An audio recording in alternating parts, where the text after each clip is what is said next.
चला तर विद्यार्थी मित्रांनो, या लेसन मध्ये आपण भूमितीचा दुसरा पार्ट बघू. या पार्ट मध्ये आपण चौकोनाचे वेगवेगळे प्रकार आणि त्याचबरोबर त्याचं क्षेत्रफळ कसं काढायचं हे बघणार आहोत. चला तर सुरुवात करू. या लेसन मध्ये आपण चौकोनाचे वेगवेगळे प्रकार बघणार आहोत. तर सगळ्यात पहिला प्रकार हा चौरस. बघा, चौकोनाचा पहिला प्रकार हा चौरस. चौरस चौकोन म्हणजे नेमकं काय? अशी भूमितीय आकृती ज्या आकृतीला किती 4 बाजू असतात, तर अशांना म्हटलं जातं चौकोन. चौकोनाचा पहिला आणि महत्वाचा प्रकार आहे तो म्हणजे चौरस. त्या चौरसामध्ये काय असतं? चौरसामध्ये चारही बाजू, दिलेल्या चारही बाजू चौकोनाच्या या सारख्या तर असतात आणि त्याचबरोबर त्यांचे कोन पण सारखे असतात आणि 90 अंशाचे असतात. म्हणजे चारही कोन 90 अंशाचे असतील आणि त्या चारही बाजू सारख्या असतील अशी जी आकृती असतील त्याला म्हणतो आपण चौरस. चौरस आणि आयत या दोघातला फरक, आयत मध्ये समोरासमोरील बाजू सारख्या असतात पण चौरसामध्ये सगळ्या बाजू सारख्या असतात. पुढे चालून आपण आयत बघणार आहोत. आता चौरसाविषयी बघू. चौरसाची परिमिती बघा, ही बाजू जर ए दिली असेल, ही असेल ए अधिक ए अधिक ए अधिक ए, म्हणजे किती झाले? 4 गुणिले बाजू, हे असेल सूत्र. म्हणजे चौरसाची एक बाजू दिली त्याची 4 पट करा, तुम्हाला मिळेल त्या चौरसाची परिमिती. त्याच्यानंतर चौरसाचा जर कर्ण शोधायचा असेल तुम्हाला, म्हणजे हा ए दिला, हा ए दिला, तर हा मिळतो आपल्याला वर्गमुळात 2a.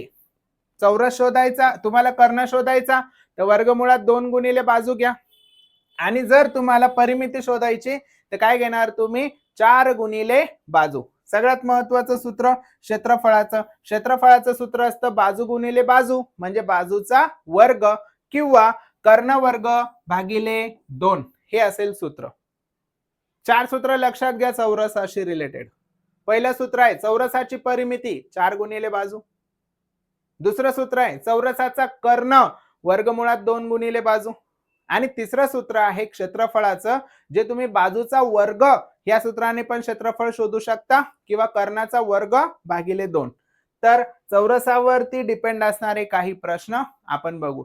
चौरसाची एक बाजू 10 आहे तर त्याची क्षेत्रफळ किती? बघा, लक्ष द्या. हा आहे चौरस, त्याची बाजू दिली आहे 10 मीटर. तुम्हाला काय विचारलं? त्याचं विचारलं क्षेत्रफळ.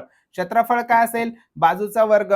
बघा, चौरसाचे क्षेत्रफळ, चौरसाचे तुम्हाला विचारलं क्षेत्रफळ.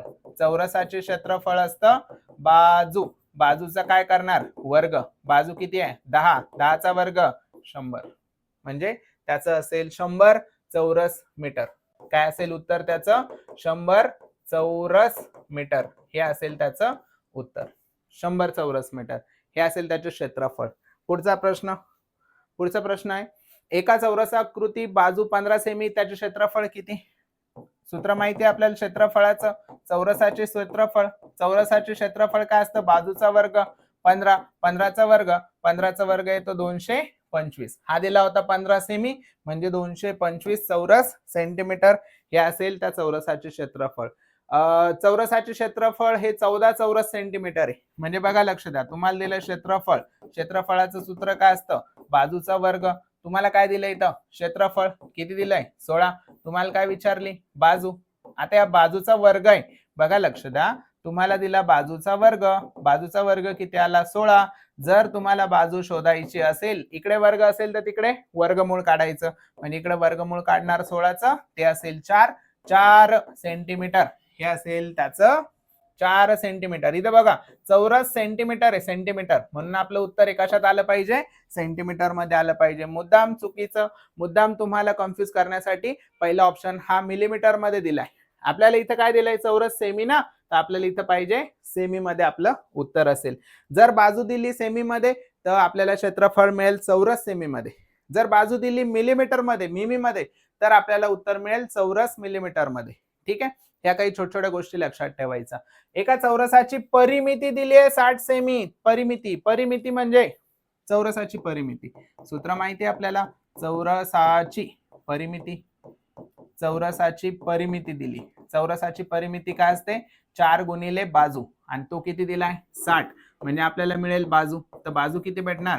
60 भागिले 4, म्हणजे किती? 15. 15 सेंटीमीटर ही मिळाली बाजू.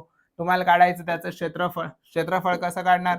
क्षेत्रफळ चौरसाचे काय असतं? बाजूचा वर्ग म्हणजे a चा वर्ग म्हणजे 15 चा वर्ग. 15 चा वर्ग 225 चौरस सेंटीमीटर हे असेल त्याचं क्षेत्रफळ. पुढचा प्रश्न दिला. एका चौरसाकृतीचे क्षेत्रफळ 194 चौरस मीटर आहे. ठीक आहे, म्हणजे तुम्हाला क्षेत्रफळाचं सूत्र माहिती आहे. क्षेत्रफळ काय असतं? बाजूचा वर्ग. सूत्र क्षेत्रफळ किती दिलं तुम्हाला? 196 चौरस मीटर. बरोबर. तर तुम्हाला काढायला सांगितली बाजूचा वर्ग जर 196 असेल तर बाजू किती असेल? बाजू असेल 14 मीटर. 14 मीटर, कारण 14 चा वर्ग काय असतो? 196. बाजू मिळाली आपल्याला 14 मीटर. तुम्हाला काय काढायला सांगितली? परिमितीचं सूत्र सांगा. परिमितीचं सूत्र परिमितीचं सूत्र असतं चौरसाची परिमिती 4 गुणिले बाजू किती आली? 14. तर 14 दुने 28 आणि 14 त्रिक 48 14 चौक 56 म्हणजे आपल्याला उत्तर मिळालं 56 सेंटीमीटर. पुढचा प्रश्न. 1.5 मीटर मापाच्या चौरसाकृती खिडकीवर बारीक जाळी बसवायची आहे. बघा लक्ष द्या, एक चौरस खिडकी आहे आणि त्याची बाजू किती आहे? 1.5 मीटर. तर याच्यावरती जाळी बसवायची. या खिडकीवरती काय बसवायची? आपल्याला जाळी बसवायची. ठीक आहे, ओके, बसवायची आहे. त्यासाठी खिडकीच्या सर्व कडांनी लाकडी पट्टी लावायची. सगळ्या कडांवरती काय लावायची आहे? लाकडी पट्टी. म्हणजे बघा लक्ष द्या, इथं लाकडी पट्टी लावायची, इथं लाकडी पट्टी लावायची, इथं लाकडी पट्टी लावायची, इथं लाकडी पट्टी लावायची. विचारलं काय? लाकडी पट्टी किती मीटर लांबीची लागेल? म्हणजे तुम्हाला परिमिती विचारली. बघा ही किती लाकडी पट्टी झाली? 1.5 मीटर, 1.5, 1.5, 1.5. सगळ्यांची बेरीज करणार. सगळ्यांची बेरीज येते 1.5 आणि 1.5, 3, 3 आणि 3 6 मीटर. 6 मीटर लांबीची लाकडी पट्टी लागेल ती जाळी बसवण्यासाठी. पुढचा प्रश्न. एका चौरसाकृती, बघा चौरसावरती प्रश्न आहे. चौरसाकृती मैदानाचे क्षेत्रफळ दिलंय तुम्हाला. क्षेत्रफळ, चौरसाच्या क्षेत्रफळाचं सूत्र माहिती आपल्याला. सूत्र आहे बाजूचा वर्ग आणि तुम्हाला किती दिलंय? क्षेत्र दिलंय 400. क्षेत्र किती दिलंय? 400. 400 म्हणजे हा काय असेल? बाजूचा वर्ग. मैदानाचा 6 पदरी कुंपण घालायचंय. बघा 6 पदरी कुंपण करवायचे आहे तर त्याला किती मीटर तार लागेल? 6 पदरी कुंपण घालायचंय. बघा शेतामध्ये तुम्हाला माहिती असे पोल रोवले जातात कंपाऊंड बांधण्यासाठी, कुंपण बांधण्यासाठी, आणि त्याला अशा तारा लावल्या जातात. तर किती पदरी तारा लावायचं सांगितलं? 1 2 3 4 5 6. 6 पदरी तारा लावायच्या. तर आपल्याला काय करायचंय? आपल्याला आधी बाजू काढू. बाजू किती येते? बाजूचा वर्ग जर 400 असेल तर बाजू किती असेल? 400चं वर्गमूळ. 400चं काय काढावं लागेल आपल्याला? वर्गमूळ. तो किती आला? 20 मीटर. 20 मीटर एक बाजू आली. एक बाजू किती आली? 20 मीटर.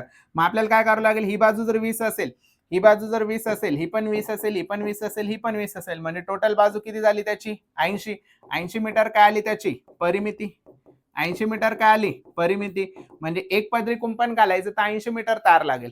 तर आपल्याला किती पदरी घालायचंय? 6 पदरी. ठीक आहे, 8 × 48 म्हणजे एवढी तार या ठिकाणी लागेल. किती लागेल? 480 मीटर एवढी तार या ठिकाणी लागणार. पुढचा प्रश्न. एका चौरसाकृती शेताची बाजू 300 मीटर आहे. बाजू किती आहे? 300 मीटर. एक चौरसाकृती काय? शेत. बरोबर. 300 मीटर बाजू आहे त्याची. किती? 300 मीटर. तर तुम्हाला विचारलं 1.25 प्रति चौरस मीटर. प्रत्येक चौरस मीटरला म्हणजे एका चौरस मीटर साठी किती खर्च लागतोय? 1.5 रुपये. किती लागतोय? 1.5 रुपये. तर आपल्याला काय माहिती पाहिजे? याचं पूर्ण क्षेत्र. तर त्याच्यासाठी किती पैसे लागेल विचारलं. त्याचं क्षेत्र फाइंड आउट करू. क्षेत्रफळ, चौरसाचे क्षेत्रफळ. सूत्र काय रे पोरांनो? बाजूचा वर्ग. बाजू दिली 300. 300चा वर्ग. 300चा वर्ग येतो 90,000 चौरस मीटर. 90,000 चौरस मीटर. जर एक चौरस मीटर साठी 1.25 रुपये असेल तर 90,000 चौरस मीटर साठी किती असेल? 90,000 चौरस मीटर साठी किती असेल? 90,000 गुणिले हा 1.25 ने याला गुणायचे. दोघांचा जर गुणाकार केला तर 90,000 आणि हे 1.25 म्हणजे 90,000 पेक्षा जास्त 1 लाख. 1 लाखापेक्षा थोडंसं जास्त. हे तर नाही, हे तर नाही, हे तर नाही, हे म्हणजे तुम्हाला गुणाकार करायचं तर गुणाकार करा, नाही तर असं ऑप्शन बघून सुद्धा तुम्ही उत्तर त्याचं शोधू शकता. दोघांचा गुणाकार केला तर तो गुणाकार येईल 1,12,500 रुपये. पुढचा प्रश्न, एका चौरसाकृती मैदानाची प्रत्येक बाजू 120 मीटर आहे. बघा एक चौरसाकृती काय दिलंय आपल्याला, मैदान, एक मैदान दिलंय असं चौरसाकृती, बाजू किती दिली त्याची 120 मीटर आहे. मैदानाभोवती 5 फेऱ्या मारल्या तर किती अंतर होईल, म्हणजे एक फेरी मारली 120 प्लस 120 प्लस 120 प्लस 120 म्हणजे एका फेरीसाठी अंतर किती होईल 120 गुणिले 4. तर किती फेऱ्या मारायच्यात, 5 फेऱ्या. 5 फेऱ्या मारण्यासाठी अंतर किती होईल 120 गुणिले 4, एका फेरीसाठी गुणिले 5 म्हणजे किती झाले 120, 4 पंचे 20, 20 गुणिले 12 दुने 24 आणि हे 2 शून्य मीटर म्हणजे किती उत्तर असेल 2400 मीटर. 2400 मीटर आपल्याला किलोमीटर मध्ये दिलंय बघा 2000 म्हणजे आपल्याला माहितीये 1000 किलोमीटर म्हणजे तुम्हाला आपल्याला माहिती इथं 1 किलोमीटर, 1 किलोमीटर म्हणजे काय असतं 1000 मीटर. तर किती मीटर आलं 2400 मीटर म्हणजे 3 ने दशांश इकडे घेणार 2.4 किमी. हे लक्षात ठेवा, 1 किलोमीटर म्हणजे 1000 मीटर, लक्षात असलंच पाहिजे. पुढचा चौकोनाचा प्रकार आहे आयत. आता आयत कशाला म्हणतात, आयताच्या सगळे कोण हे 90 अंशाचे असतात हे आपण लक्षात घेणार आणि त्याचबरोबर त्याच्या समोरासमोरील बाजू आयताच्या समोरासमोरील बाजू कशा असतात, समान असतात. बघा ही जर बाजू 5 असेल तर ही पण 5 असेल, ही जर बाजू 7 असेल तर ही पण 7 असेल. समोरासमोरील बाजू समान आणि प्रत्येक कोण हा 90 अंशाचा असतो आयतासाठी. लक्षात घ्या, तुम्हाला काढायची परिमिती. बघा परिमितीसाठी तुम्ही सूत्र जरी लक्षात नाही ठेवलं तरी एक गोष्ट लक्षात ठेवा की सगळ्या बाजूंची बेरीज करायची. बघा आता इथे ही बाजू किती दिली आहे एल, ही बाजू किती दिली आहे बी. हा काय झाला एल अधिक बी अधिक एल अधिक बी म्हणजे किती झाला 2L प्लस 2B. 2L अधिक 2B, 2 गुणिले लांबी अधिक रुंदी ही झाली आयताची परिमिती आणि लांबी गुणिले रुंदी हे झालं त्याचं क्षेत्रफळ.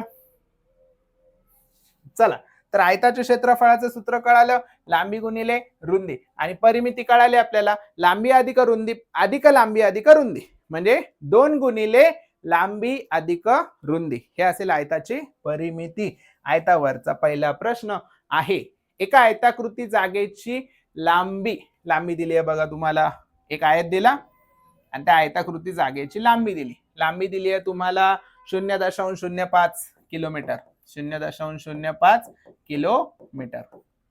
त्याच्यानंतर रुंदी दिली आहे 0.08 किलोमीटर, 0.008 किलोमीटर लांबी दिली आहे आणि रुंदी दिली आहे. तर सगळ्यात आधी आपण बघू, तुम्हाला जे ऑप्शन मध्ये दिलंय हे चौरस मीटर मध्ये दिलंय म्हणजे आपण किलोमीटरचा आधी कन्वर्जन, किलोमीटरचा आधी रूपांतर कशात करून घेणार आहोत आपण मीटर मध्ये. तर सांगा 0.05 म्हणजे 0.05 ला जर आपण 1000 ने गुणलं तर आपल्याला मीटर मध्ये भेटल. जर याला गुणलं 1000 ने 1 2 3 1 2 3 म्हणजे हा येतो 50 मीटर आणि हा 3 ने जर याला 1000 ने गुणलं तर हा येतो 8 मीटर. म्हणजे त्याची लांबी किती झाली रे, लांबी झाली 50 मीटर आणि रुंदी किती झाली, रुंदी झाली त्याची 8 मीटर. तुम्हाला प्रश्न विचारला काय काढायला सांगितलं, क्षेत्रफळाचं सूत्र सांगा. क्षेत्रफळाचं सूत्र कशाचं क्षेत्रफळ, आयताचे क्षेत्रफळ. आयताचे क्षेत्रफळ काय असतं, लांबी गुणिले रुंदी. कोणाचे क्षेत्रफळ काढतोय आपण, आयताचे क्षेत्रफळ. लांबी दिली आहे तुम्हाला 50 आणि रुंदी दिली तुम्हाला 8. 8 पंचे 40 म्हणजे 400 चौरस मीटर हे असेल त्याचं उत्तर. 400 चौरस मीटर हे असेल त्या आयताचे क्षेत्रफळ. पुढचा प्रश्न, एका आयताची लांबी दिली आहे 0.2 मीटर आणि रुंदी दिली आहे 15 सेमी. बघा लक्षात द्या, पुन्हा एक आयत दिला, त्याची लांबी किती दिली 0.2 काय दिलं? मीटर. आता मीटरचं कन्व्हर्जन इथं सेमी मध्ये दिलंय ना, ते याला पण सेमी मध्ये करावं लागेल.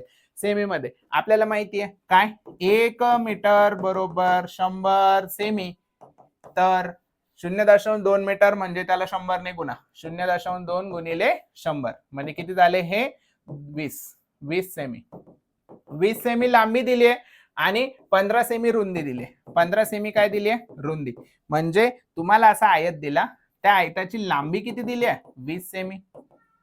आणि त्याचबरोबर त्याची रुंदी किती दिली आहे? 15 सेमी. तर तुम्हाला काय काढायचं? त्या आयताचे क्षेत्रफळ. त्या आयताचे क्षेत्रफळ. सूत्र काय? लांबी गुणिले रुंदी. सांगा लांबी 20, 15, 15 दुने 30, 300. म्हणजे उत्तर आलं 300 चौरस सेमी. 300 चौरस सेमी हे असेल त्या आयताचे क्षेत्रफळ. एका आयताची बाजू 5 सेमी आणि 3 सेमी आहे. बघा एक दिलाय आयत, एकाची बाजू 5, दुसऱ्याची बाजू 30.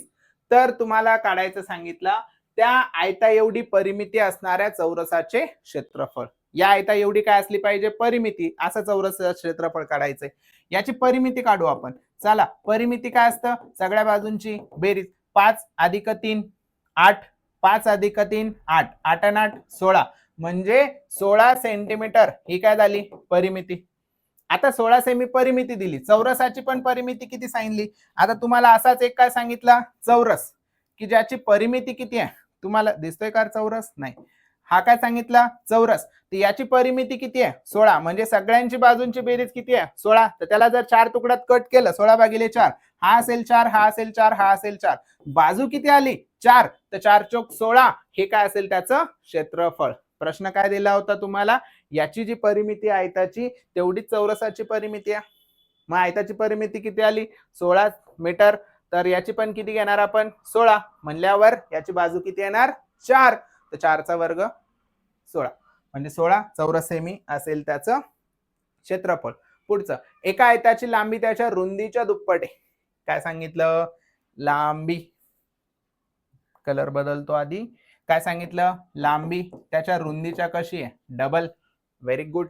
पुढं आयताचे क्षेत्रफळ दिलंय. सांगा क्षेत्रफळाचं सूत्र. क्षेत्रफळ असतं लांबी गुणिले रुंदी. तर लांबी किती दिली रे? रुंदीच्या डबल. म्हणजे लांबीची किंमत किती टाकली मी? रुंदीच्या डबल गुणिले काय झालं? रुंदी. क्षेत्रफळ सांगितलंय का? सांगितलं 162. आता आपल्याला सोडवायचंय. हे किती आहे? 2. बी गुणिले बी, बी चा वर्ग. इथं किती आहे? 162. मग आपल्याला बी चा वर्ग काय मिळतो बघा? 162 इकडे, त्याला भागिले 2. बे 8 16, बे 1 बे. बी चा वर्ग किती आला? 81. तर बी किती येणार? वर्गमुळात 81 म्हणजेच किती? 9. तर बी म्हणजे रुंदी किती आली? 9. तुम्हाला विचारलं लांबी. तुम्हाला काय विचारलं? लांबी. तर लांबी किती आहे रे बाळांनो?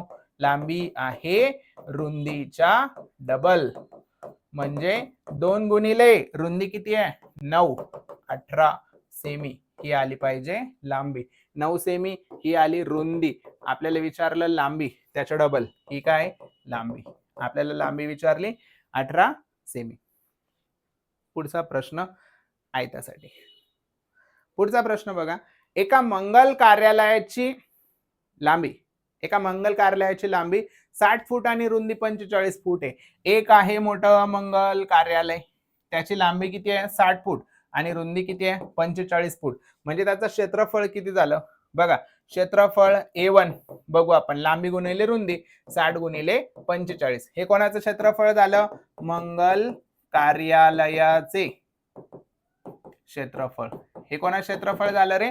मंगल कार्यालयाचे क्षेत्रफळ. मंगल कार्यालयाचं क्षेत्रफळ आलं. तुम्हाला काय विचारलं? फरचीची साईज किती आहे? 3 फूट बाय 3 फूट आहे. 3 फूट बाय 3 फूट. तर फरचीची एरिया काढायचा आहे. 3 गुणिले किती झाले? 3 म्हणजे किती झाले? 9. हा झाला चौरस फूट आणि हा झाला चौरस फूट. बरोबर. तर आता आपल्याला काढायचंय. तर पूर्ण क्षेत्र किती? लागणाऱ्या फरशा आपल्याला काय काढायचं? लागणाऱ्या फरशा किती असतील?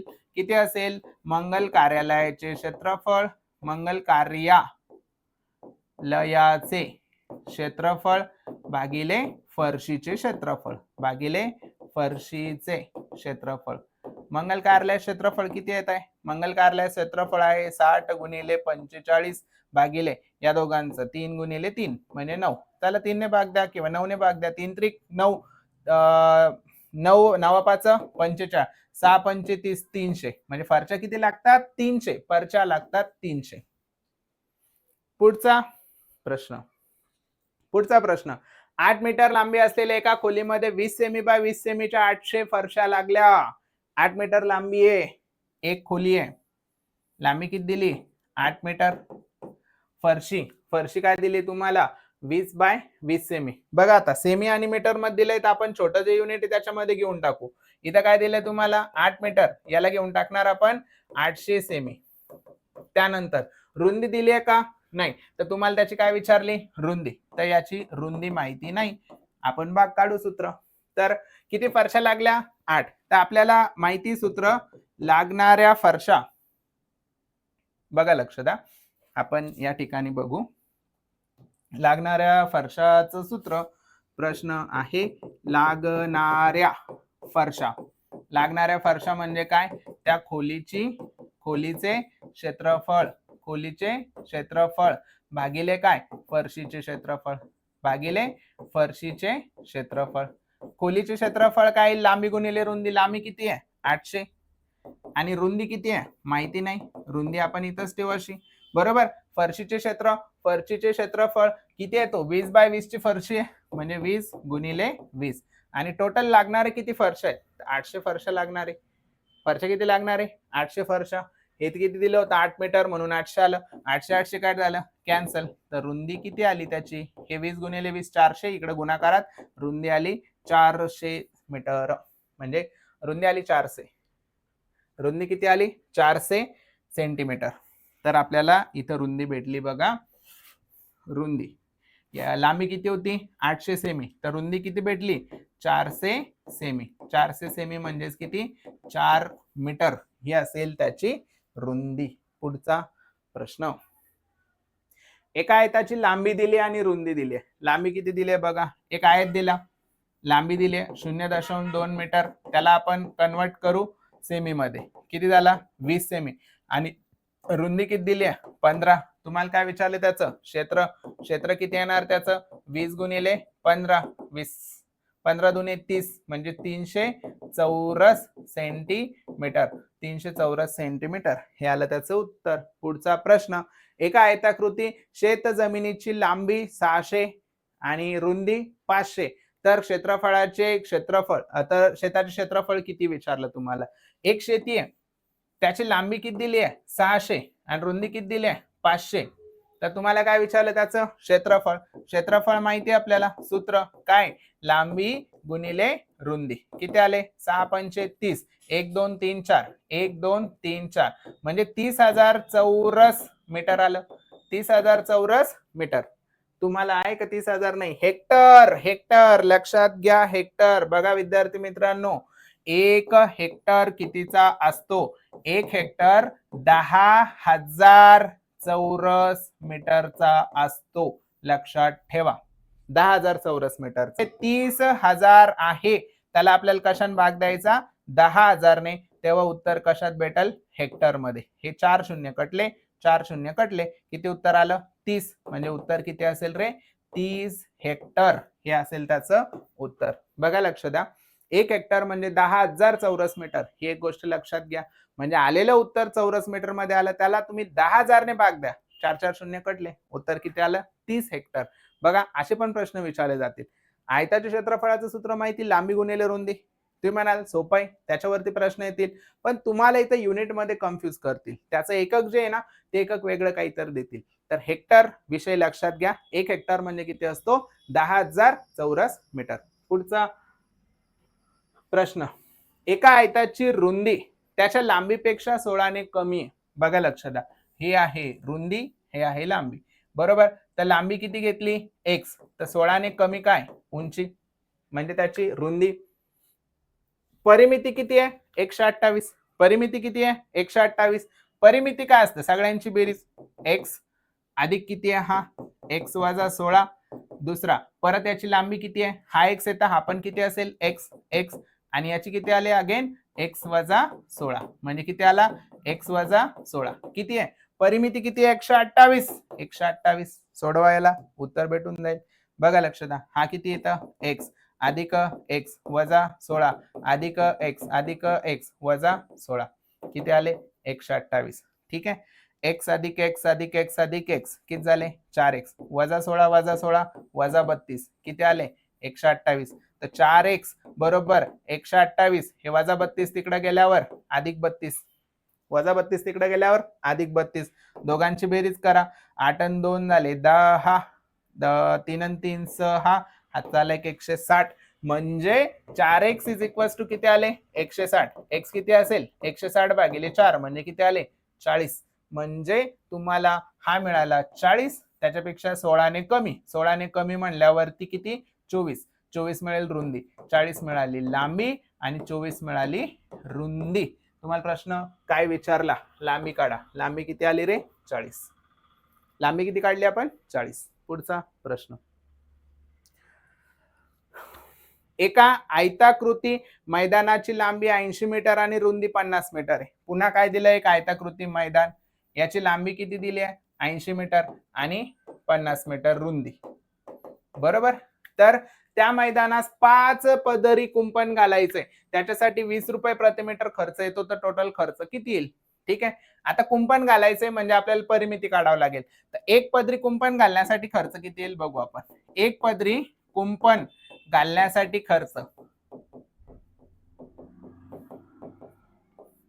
एक पदरी कुंपण घालण्यासाठी खर्च किती येईल 80 अधिक 50 अधिक 80 अधिक 50 80 आणि 50 130 आणि 130 260 मीटर एक पदरी कुंपण घालण्यासाठी आणि गुणिले खर्च लागतो ना आपल्याला तर खर्च एका मीटरला किती आहे 20 रुपये ते 160 ला किती येईल 260 ला किती येईल 260 गुणिले 20 तर आपल्याला किती पदरी घालायचे 5 पदरीसाठी खर्च किती असेल एका पदरीचा खर्च किती आहे 260 गुणिले 20 एका पदरीचा खर्च गुणिले किती 5 पदरी 20 100 गुणिले 260 त्याच्यावर 2 शून्य म्हणजे किती झाले हे 2,60,000 2,60,000 1 2 3 3 शून्य 3 शून्य 3 शून्य 3 शून्य हे झाले 26,000 रुपये खर्च येईल कुंपण घालण्यासाठी चला तर पुढचा प्रकार आहे समभुज चौकोन चौरस ज्याच्या चारी बाजू सारख्या आणि चारी कोन 90 अंशाचे असतात आयत ज्याचे चारी कोन 90 अंशाचे असतात आणि समोरासमोरील बाजू समान असतात आपण इथे बघणार आहोत समभुज चौकोन म्हणजे काय ज्याच्या चारही बाजू समान असतात फक्त त्याचे चार कोन जे असतील ते 90 अंशाचे नसतील तर समोरासमोरील कोन हे इक्वल असतील बरोबर असतील असा जो आकृती आहे तुम्हाला जी काही स्क्रीनवरती आकृती दिसते त्या आकृतीला आपण म्हणणार समभुज चौकोन म्हणजे तुम्हाला इथे दिसतंय की याच्या चारही बाजू ज्या आहेत या चारही बाजू याच्या कशा आहेत समान आहेत चारही बाजू समान आहे फक्त त्याचे समोरासमोरील कोन हे कसे आहेत समान आहेत समोरासमोरील हे जे कोन दिसतात तुम्हाला हे समान आहेत समोरासमोरील कोन जर 90 अंश असला असता तर ही आकृतीला आपण म्हटलं असतं चौरस जे चौरस आपण ऑलरेडी शिकलोय ठीक आहे तर क्षेत्रफळ बघा लक्ष द्या हा असतो त्याचा एक कर्ण आणि हा दुसरा कर्ण किती कर्ण आहेत चौरसाला समभुज चौकोनाला आपल्याला समभुज चौकोन बघायचा आहे आणि या समभुज चौकोनाला हा एक आणि हा एक असे किती कर्ण आहेत 2 कर्ण या ठिकाणी आहेत आणि या 2 कर्णांना आपण D1 आणि D2 म्हणलं त्याचं क्षेत्रफळ काय मिळतं 1/2 पहिला कर्ण गुणिले दुसरा कर्ण बघा समभुज चौकोनाचे जे क्षेत्रफळ आहे ते किती मिळतं 1/2 गुणिले पहिला कर्ण गुणिले दुसरा कर्ण आणि परिमिती चौघांची बेरीज D1 D2 ला आपण काय म्हणतोय कर्ण आणि ए काय असेल त्याची बाजू याच्यावर आधारित असणारा प्रश्न बघा प्रश्न दिलाय तुम्हाला एक समभुज चौकोनाची बाजू 15 सेंटीमीटर आहे तर समभुज चौकोनाची परिमिती काढा काय सांगितलं परिमिती तुम्हाला सांगितलंय का समभुज चौकोन हा समभुज चौकोन याची बाजू किती आहे 15 किती आहे 15 तर चारी बाजूंची बेरीज किती असेल 15 चौक 60 म्हणजे त्याची परिमिती काढण्यासाठी तुम्हाला बाजूला 4 ने गुणावं लागेल किती झाले 60 सेंटीमीटर हे असेल त्याचं उत्तर पुढचा प्रश्न एक समभुज चौकोनाचे क्षेत्रफळ दिले तुम्हाला एका समभुज चौकोनाचे काय दिलं क्षेत्रफळ, एक कर्ण 14 सेंटीमीटर दिलाय तर दुसऱ्या कर्णाची लांबी विचारली. मला सांगा समभुज चौकोन काय सांगितलंय तुम्हाला, समभुज चौकोनाचे काय दिलंय क्षेत्रफळ काय असतं 1/2 d1 d2 म्हणजे पहिला कर्ण गुणिले दुसरा कर्ण. बघा इथं 1/2 1/2 गुणिले पहिला कर्ण दिलाय तुम्हाला किती 14 गुणिले दुसरा कर्ण दिलाय का नाही, आपल्याला दुसरा कर्ण शोधायचा आहे म्हणजे d2 शोधायचा आहे. तर क्षेत्रफळ दिलंय किती 147. तर बघा लक्ष द्या या 7 ने याला गुणू शकतात. इकडे काय करणार आपल्याला, इकडे कर्ण आहे, इकडे किती आहे 147, दोन्ही इथं मल्टिप्लिकेशन मध्ये येतील आणि इथं 14 14 हे डिवाइड मध्ये येतील. सॉल्व करायला किती येतं बे एक बे बे 7 14 7 1 7 7 2 14 7 1 7 म्हणजे एक जो कर्ण आहे त्याचा तो किती आला 21 सेमी ही आली त्याची लांबी. एक कर्ण किती आला 21 सेमी लांबीचा आला. पुढचा प्रश्न तुम्हाला दिलाय एक समभुज चौकोनाची परिमिती 54 आहे. बघा लक्ष द्या परिमिती म्हणजे चारपट बाजूच्या चारपट. परिमिती किती असते 4 गुणिले बाजू ती किती दिली 54. तर बाजू किती असेल 54 भागिले 4 4 1 4 4 1 4 4 त्रिक 12 आणि 4 पंचे 20 म्हणजे त्याची एक बाजू किती असेल 13.5 सेमीची. काय काढायला सांगितलं बाजूच काढायला सांगितली. बाजू किती आली 13.5 सेंटीमीटर. एक समभुज चौकोनाच्या कर्णाची लांबी 8 सेमी आणि 12 सेमी. बघा लक्ष द्या कर्ण दिलेत. पहिला कर्ण किती दिला 8 सेमी, दुसरा कर्ण किती दिलाय 12 सेमी. पहिला किती दिला 8, दुसरा किती दिला 12, दुसरा किती दिला आपल्याला 12 सेमी. आपल्याला काय काढायचं याचं क्षेत्रफळ. क्षेत्रफळा सूत्र 1/2 आणि कर्णाचा गुणाकार 1/2 गुणिले पहिला कर्ण 8 दुसरा कर्ण 12 बे 1 बे बे 1 12 8 1 48 चौरस सेंटीमीटर हे आलं याचं उत्तर 48 चौरस सेंटीमीटर. एक समभुज चौकोनाचा कर्ण 12 आणि 16 आहे तर त्याच्या चौकोनाचे क्षेत्रफळ काढा. काय काढायचं आपल्याला क्षेत्रफळ काय 1/2 पहिला कर्ण किती आहे 12 आणि दुसरा कर्ण किती आहे 16.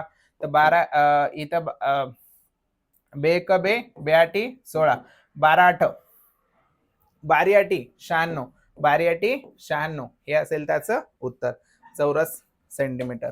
पुढचा प्रश्न पुढचा प्रकार आहे समांतर भुज चौकोन. चौरस चौकोन समभुज चौकोन. आता बघू आपण समांतर भुज चौकोन. आकृतीमध्ये तुम्हाला समांतर भुज चौकोन दिसतोय.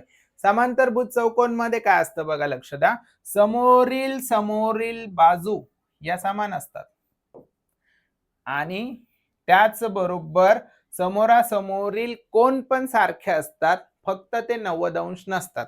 दुसऱ्या भाषेत सांगायचं ठरलं तर दोन समोरासमोरील ज्या बाजू मिळतील तुम्हाला समोरासमोरील ज्या बाजू आहेत या समोरासमोरील बाजू या समांतर असतात. समोरासमोरील बाजू कशा असतात समांतर असतात. ठीक आहे हा झाला त्याचा पाया आणि ही झाली त्याची उंची.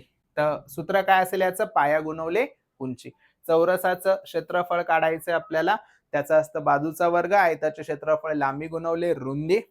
समभुज चौकोनाचे क्षेत्रफळ 1/2 पहिला कर्ण गुणिले दुसरा कर्ण आणि आता समांतरभुज चौकोनाचं क्षेत्रफळ लक्षात ठेवा काय पाया गुणवले उंची. काय सूत्र पाया गुणिले उंची. ठीक आहे परिमिती पुन्हा तेच सगळ्या बाजूंची बेरीज. प्रश्न समांतरभुज चौकोनासाठी समांतरभुज चौकोनाचे क्षेत्रफळ दिले तुम्हाला. बघा सूत्र माहिती आपल्याला समांतरभुज चौकोनाचं समांतरभुज चौकोनाचे क्षेत्रफळ समांतरभुज चौकोनाचे क्षेत्रफळ काय असतं पाया गुणवले उंची. पाया गुणिले उंची. काय पाया दिलाय तुम्हाला तुम्हाला काय दिलं क्षेत्रफळ दिलंय किती दिलंय क्षेत्रफळ 7200. पाया उंची दिली आहे 80. उंची किती दिली 80. तुम्हाला काय काढायचं सांगितलं पाया काढू आपण.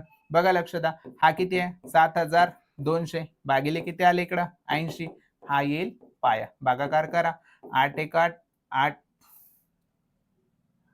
8 8 8 64 8 9 72 आणि हा एक 0 म्हणजे पाया किती आला याचा पायाला 90 सेमी 90 सेमी हा असेल याचा पाया 90 सेमी सूत्र वापरलं फक्त आपण पाया गुणवले उंची समांतरभुज चौकोनाचे क्षेत्रफळ किती असतं पाया गुणवले उंची पुढचा प्रश्न एक बाजू दिली तुम्हाला 8 सेमी आणि पाया दिलाय 10 सेमी बरोबर समांतरभुज चौकोनाची एक बाजू किती दिली 8 सेमी दुसरी किती दिली 10 सेमी म्हणजे पाया दिली आणि उंची दिली तुम्हाला काय काढायला सांगितली त्याची परिमिती बघा हा आहे समांतरभुज चौकोन एक बाजू दिला 8 एक बाजू दिला 10 हा 8 आहे तर हा पण 8 असेल हा 10 आहे तर हा पण 10 असेल परिमिती काय असते सगळ्यांची बेरीज 10 10 20 8 8 16 20 आणि 16 किती झाले 36 म्हणजे 36 सेंटीमीटर ही असेल त्याची परिमिती पुढचा प्रश्न समांतरभुज चौकोनाची तुम्हाला दिली उंची आणि पाया उंची आणि पाया दिल्या तुम्हाला काय विचारलं क्षेत्रफळाचं सूत्र काय पाया गुणिले उंची 14 गुणवले 7 14 गुणिले 7 14 7 98 म्हणजे तुम्हाला उत्तर असेल 98 चौरस सेमी पुढचा प्रश्न समलंब चौकोन चौकोनाचा पुढचा प्रकार आहे समलंब चौकोन काय असतो ते लक्षात घ्या समलंब चौकोनामध्ये चारी बाजू सारख्याही दिल्या जाऊ शकतात किंवा नाही दिल्या जाऊ शकत समलंब चौकोनामध्ये चार बाजू या सारख्या नसतात चार बाजू या वेगवेगळ्या असतात आणि त्याचं क्षेत्रफळ कसं काढायचं बघा लक्ष द्या समलंब चौकोन ओळखायचा कसा तर दोन बाजू या एकमेकांना कशा असतात समांतर असतात दोन बाजू एकमेकांना समांतर असतात तर ही एक बाजू आणि ही एक बाजू या दोन बाजू एकमेकांना समांतर आहे आणि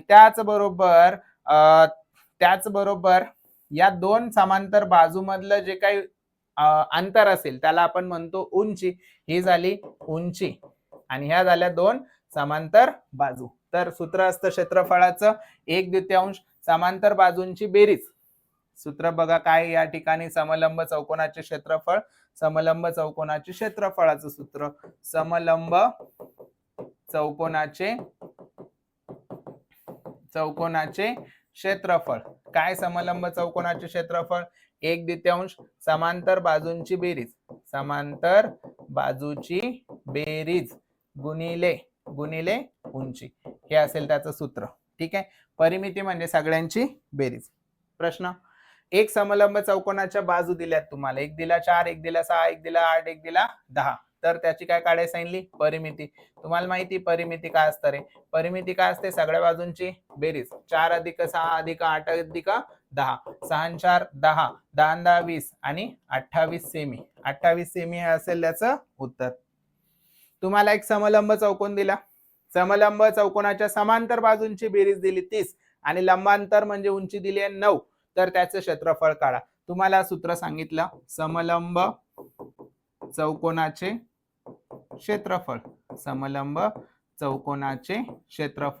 सूत्र काय 1/2 समांतर बाजूंची बेरीज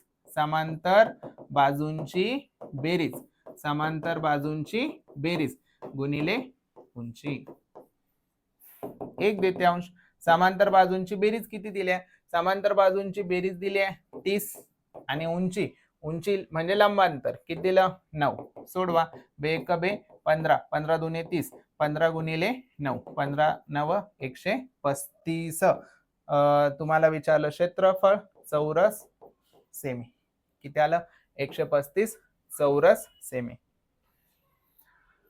समलंब चौकोनाच्या समोरासमोरील बाजू 5 सेमी आणि 10 सेमी बघा समोरासमोरील बाजू समलंब चौकोनाच्या किती आहे 5 आणि 10 म्हणजे समांतर बाजू त्याची उंची किती आहे 7 तुम्हाला काय विचारलं क्षेत्रफळाचं सूत्र 1/2 समोरासमोरील बाजू म्हणजेच समांतर बाजूंची बेरीज किती आलं हे हा आला 5 हा किती आला 10 समोरासमोरील बाजू म्हणजे समांतर बाजू आणि उंची किती दिली तुम्हाला 7 सोडवायला 1/2 गुणिले हे किती झाले 15 15 आणि हे 7 याला जर सोडवलं तर आपल्याला उत्तर भेटल हे मिळतं 7.5 7 7 49 50 पेक्षा थोडस जास्त उत्तर आपल्याला सोडावं लागेल सोडव 7 5 35 7 7 49 49 आणि 3 52 म्हणजे उत्तर आलं 52.5 चौरस सेमी. पुढचा प्रश्न, एक समलंब चौकोनामध्ये समांतर बाजूंची लांबी अनुक्रमे 10 सेमी आणि 15 सेमी आहे. म्हणजे एक किती दिला 15 सेमी, एक किती दिला 10 सेमी आणि समांतर बाजू एकमेकांपासून 4 सेमी अंतरावर आहे. तर त्याचं काय काढायचं क्षेत्रफळ. तुम्हाला सांगितलं क्षेत्रफळ काय 1/2 समांतर बाजूंची बेरीज, एक दिली आहे 10 सेमी, दुसरी दिली 15 सेमी, गुणिले काढायचं 4 सेमी, बे एक बे, बे दुने 4, 10 आणि 15 25, 25 दुने 2 किती झाले 50 चौरस सेमी. हे आलं त्याचं क्षेत्रफळ. पुढची आकृती वर्तुळ. बघा विद्यार्थी मित्रांनो, या ज्या काही आकृत्या आहेत आणि हे जे काही सूत्र आहेत ते लक्षातच ठेवा, लक्षातच राहिले पाहिजे ते सूत्र. कारण सूत्र माहिती असतील तर हे प्रश्न सोडवता येतील, सूत्र माहिती नसेल तर प्रश्न सोडवता येणार नाही. वर्तुळ काय असतं सांगितलं याआधी, पुन्हा एकदा सांगतो. हा असतो वर्तुळ, बांगडीसारखा आकार. काय असेल वर्तुळ, ह्या असतो त्याचा केंद्र, हे असेल त्याची त्रिज्या. हा जो मी काढतोय ब्ल्यू कलरने हा असेल त्याचा व्यास. त्याच्यानंतर हा जो ग्रीन कलरने काढतोय ही असेल त्याची जीवा. कशाला काय म्हणतात बघा, ही असेल त्रिज्या, हा सगळ्यात मोठा व्यास आणि हा असेल जीवा. ही जी पूर्ण बांगडी आहे बाहेरची पूर्ण जे अंतर आहे त्याला म्हणतात वर्तुळाची परिमिती, म्हणजेच वर्तुळाचा परिघ. आणि तो परिघ किती असतो 2πr. हे लक्षात घ्या, वर्तुळाचा परिघ किती असतो 2πr. r काय असेल रे इथं त्रिज्या. त्याच्यानंतर क्षेत्रफळ लक्षात ठेवा πr चा वर्ग, वर्तुळाचे क्षेत्रफळ πr चा वर्ग, वर्तुळाचा परिघ 2πr आणि वर्तुळाचा व्यास हा त्रिज्येच्या 2 पट असतो. हे लक्षात ठेवणार. वर्तुळाची त्रिज्या 7 सेमी आहे. वर्तुळाची त्रिज्या किती दिली 7 सेमी. तुम्हाला काय विचारलं त्याचं क्षेत्रफळ. वर्तुळाचे क्षेत्रफळ सूत्र माहिती आहे आपल्याला πr चा वर्ग, पायची किंमत 22/7, r चा वर्ग, r किती आहे 7, 7 गुणिले 7, 7 7 कॅन्सल, 22 गुणिले 7, बेसाती 14 म्हणजे 4 अंशस्थानी असला पाहिजे. तुम्हाला मिळाले 154 सेमी. पुढचा प्रश्न आहे, एका वर्तुळाचे क्षेत्रफळ 154 सेंटीमीटरचा वर्ग असेल तर सदर वर्तुळाचा परिघ विचारला. वर्तुळाचं काय दिलंय तुम्हाला क्षेत्रफळ, किती दिलं 154. वर्तुळाचं क्षेत्रफळ काय असतं πr चा वर्ग, तो दिला 154. पायची किंमत 22/7 गुणिले r चा वर्ग, इथं किती आहे 154. बरोबर. सो तुम्हाला काय विचारला r चा वर्ग 154 आहे, 7 मल्टिप्लिकेशन मध्ये जाईल गुणाकारात आणि हा 22 इथं भागाकारात येईल. r चा वर्ग आपल्याला मिळाला. याला सोडवू आपण. 22 ने याला मला वाटतं 11 ने भाग जाईल, 11 दुने 22, 11 एक 11 उरले 4, 11 चौक 44, बे एक बे, बे साती 14 म्हणजे r चा वर्ग किती आला रे 7 7 49 म्हणजे r किती आलं वर्गमुळात 49 म्हणजे 7 सेंटीमीटर. हा काय आला त्रिज्या. ही काय आली त्याची त्रिज्या. तुम्हाला विचारला परिघ. परिघाचं सूत्र असतं 2πr. 2π पाय झालं 22/7 आणि गुणिले r किती आहे 7, 7 7 कॅन्सल, 44. वर्तुळाचा परिघ किती आला 44 सेमी. वर्तुळाचा परिघ 44 आहे. बघा लक्ष द्या, वर्तुळाचा परिघ किती आहे 44. तर त्याची काय विचारली तुम्हाला त्रिज्या विचारली. वर्तुळाचा परिघ बघा लक्ष द्या, वर्तुळाचा परिघ किती आहे 44. परिघाचं सूत्र 2πr किती झालं 44. तुम्हाला काय विचारली त्याची त्रिज्या, r किती असेल रे किंमत टाका, 2 गुणिले पायचं 22/7 गुणिले r, इकडे किती आहे 44. आपल्याला काय पाहिजे r हा 44 आहे, भागाकारातला 7 गुणाकारात आणि हे 2 गुणिले 22 भागाकारात. 22 एक 22, 22 दुने 44, 2 2 कटले किती झाले 7 म्हणजे त्रिज्या किती आली 7 सेमी. 7 सेमी काय आली त्याची त्रिज्या. बघा लक्ष द्या, तुम्हाला एक गोष्ट लक्षात ठेवायची आहे.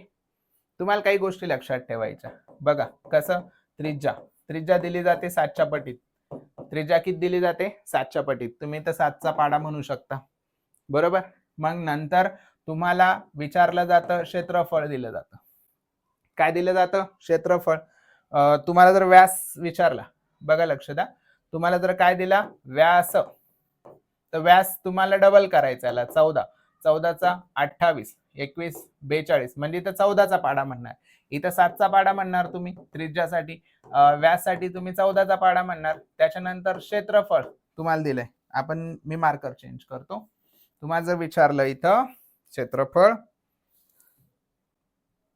इथं तुम्हाला समजा सांगितलं क्षेत्रफळ, तर क्षेत्रफळ लक्षात घ्या. त्रिज्या जर 7 असेल तर पाय आर चा वर्ग, पाय किती आहे 22/7 गुणिले आर चा वर्ग म्हणजे 7 गुणिले किती झाले 7, तर 7 7 काय झाले कॅन्सल, 22 गुणिले 7 154, 22 गुणिले 7 किती होतात 154. तर तुम्हाला इथं 154 चे डबल करावं लागतील, म्हणजे 154 ला 154 चा पाडा घ्यावा लागेल. हा किती पाडा घ्यावा लागेल तुम्हाला 154 चा, म्हणजे हा झाला 154, 154 150 150 300, 300 आणि 8 म्हणजे किती झाले 308.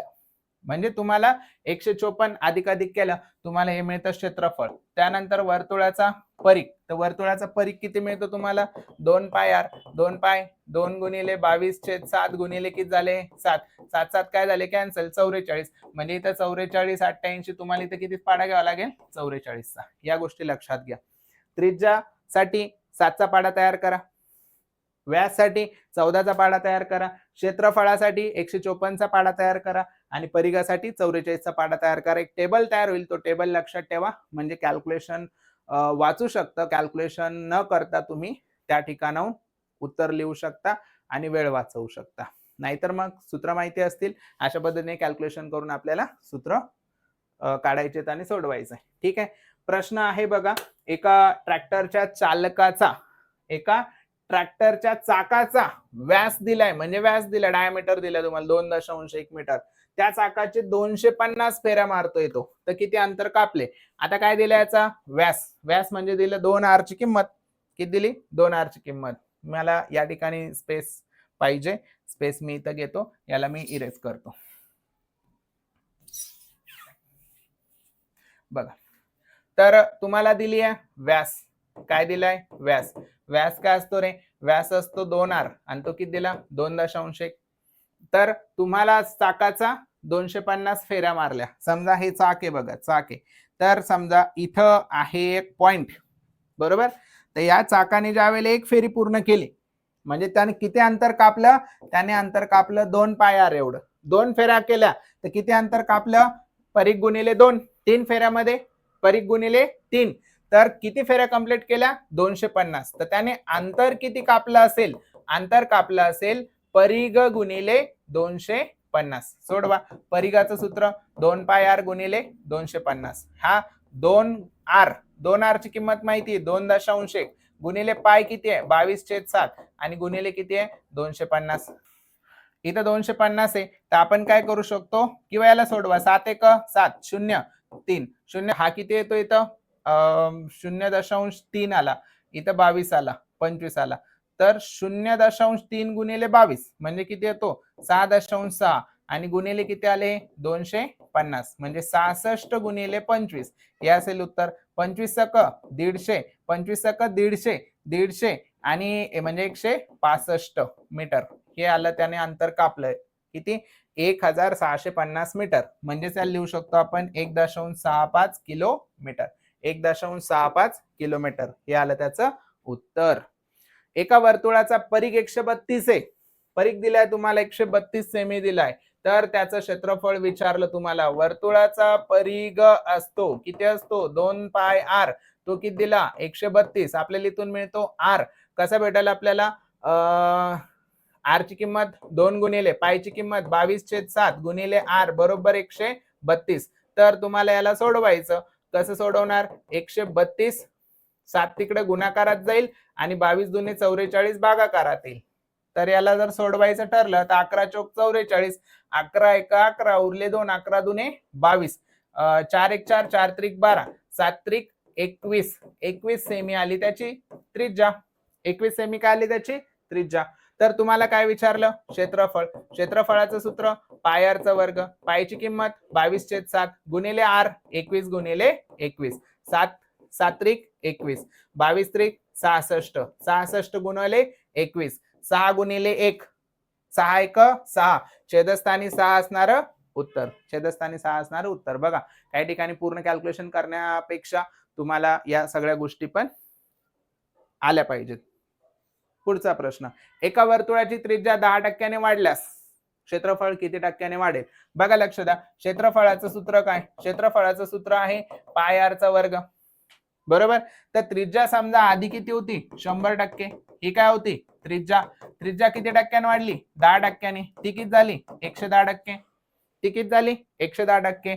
तर क्षेत्रफळ किती असेल? क्षेत्रफळ कितीने वाढेल? तर क्षेत्रफळ 110%च्या वर्गाने वाढेल. 110%चा वर्ग म्हणजे 11चा वर्ग किती आला? 121 आणि हे 2 शून्य एवढं काय वाढेल क्षेत्रफळ म्हणजे किती? 121. तर 100 होतं, तर नंतर किती झालं? आधी क्षेत्रफळ किती होतं? 100. नंतर किती झालं? 121 म्हणजे किती टक्क्याने वाढलं? 21% वाढलं. काही गोष्टी लक्षातच ठेवा. काय लक्षात ठेवणार तुम्ही? जर सूत्र आहे बघा, लक्ष द्या, क्षेत्रफळाचं सूत्र आहे काय? क्षेत्रफळाचं सूत्र पाय आर चा वर्ग. जर क्षेत्रफळ जर त्रिज्या 10%ने वाढली तर क्षेत्रफळ 21%ने वाढेल. जर त्रिज्या 20%ने वाढली तर क्षेत्रफळ हे 44%ने वाढेल. कारण 12चा वर्ग 144, 11चा वर्ग 121 म्हणून ते 21 घेतले. 12चा वर्ग 144. जर त्रिज्या ही 30%ने वाढली, 30% म्हणलं तर 130% होईल म्हणजे 13चा वर्ग 169. तर ही कितीने वाढेल? 69%ने वाढेल. या काही गोष्टी लक्षात ठेवायच्या आहेत. पुढचा प्रश्न, एका अर्धवर्तुळाची त्रिज्या 7 सेमी, तर अर्धवर्तुळाचे क्षेत्रफळ काढायचं सांगितले. तुम्हाला वर्तुळाचे क्षेत्रफळ माहितीये. वर्तुळाचे क्षेत्रफळ काय? पाय आर चा वर्ग. तर त्याचा अर्ध किती असेल? अर्धवर्तुळाचे क्षेत्रफळ किती असेल? अर्धवर्तुळाचे विचारले तुम्हाला क्षेत्र, ते किती असेल? पाय आर चा वर्ग भागिले 2. पाय आर चा वर्ग भागिले 2. चला सूत्रात किमती टाका. पाय किती आहे? 22/7 भागिले किती आहे? 2 गुणिले आर 7. 7 गुणिले 7. ठीक आहे. 7 7 कॅन्सल. हे 11. 11 7 77. 77 चौरस सेमी. हे असेल त्याचं उत्तर. पुढचा प्रश्न, वर्तुळाची त्रिज्या दुप्पट केली, वर्तुळाची त्रिज्या 3 पट केली तर क्षेत्रफळ किती पट होईल? बघा लक्ष द्या, वर्तुळाची त्रिज्या, क्षेत्रफळाचं सूत्र काय? क्षेत्रफळाचं सूत्र काय? पाय आर चा वर्ग. जर आर काय केला? 3 पट केला, तर या 3 पटचा काय करावं लागेल? वर्ग. तर हा किती होईल? 9 पट होईल. किती होईल? 3 चा वर्ग 9 म्हणजे किती पट वाढेल? हा 9 पट वाढेल. हा झाला भूमितीचा क्षेत्रफळाचा बीट. यामध्ये आपण बघितलं चौकोन आणि वर्तुळ. चौकोनाचे वेगवेगळे प्रकार बघितले आणि वर्तुळ पाहिला. पुढच्या प्रकारामध्ये आपण घनफळ बघू आणि त्याच बरोबर वेगवेगळे जे काही आकृत्या आहेत त्या आकृत्यांचं घनफळ बघू. तुम्हाला अशाच पद्धतीचे जे काही लेक्चर्स आहेत गणिताचे ते बघायचे असतील तर तुम्ही यूट्यूबला जाऊन ICA प्रवीण सर या नावाने यूट्यूबला सर्च करू शकता आणि तिथे आपलं यूट्यूब चॅनल आहे. त्या यूट्यूब चॅनलवर असे वेगवेगळे लेक्चर्स तुम्हाला मिळतील. थँक्यू.